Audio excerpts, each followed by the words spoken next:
பகுதி 1லேருந்து 4 வரையும் ஆர்டிகல்ஸ் இருக்குது. அதில் வந்து பார்த்திங்கன்னா ஆர்டிக்கல் 1 என்ன குறிப்பிடுதுன்றதை பார்ப்போம். இந்தியாவோட பெயர் மற்றும் அதனுடைய அதிகார எல்லைகளை குறிப்பிடுகிறது தான் வந்து பார்த்திங்கன்னா ஆர்டிக்கல் 1. அதில் இந்தியா என்பது மாநிலங்களின் ஒன்றியம் என்றும் அதனுடைய பெயர் பாரத் எனவும் குறிப்பிடப்பட்டுள்ளது. மாநிலங்களின் ஒன்றியம் அப்படிங்கிறது என்னென்னா, மாநிலங்கள், யூனியன் பிரதேசங்கள், அப்புறம் அது இல்லாமல் புதுசாக ஏதாவது பகுதிகளை நம்ம வந்து சேர்த்துக்கிறோம். உதாரணத்துக்கு சிக்கிம், இதை மாதிரி பகுதிகளை சேர்த்துக்கிறோம்னா அது எல்லாத்தையும் உள்ளடக்கியது தான் இந்தியா அப்படின்றத குறிப்பிடுறாங்க. அரசியலமைப்பில் வந்து பார்த்திங்கன்னா ஃபெடரலைசேஷன் அப்படிங்கிற ஒரு பெயர் வந்து சேர்த்தப்படவில்லை.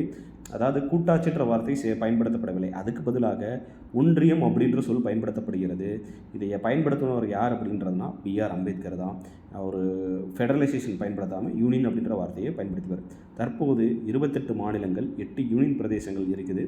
7 யூனியன் பிரதேசங்கள் இருக்குது. ப்ளஸ் வந்து ஒன்று வந்து பார்த்திங்கன்னா தலைநகர் பகுதியான டெல்லி நம்ம சேர்த்துக்கிறோம். ஏன்னா தலைநகர் டெல்லிக்கு வந்து சிறப்பு அந்தஸ்து இருக்கும். நன்றி.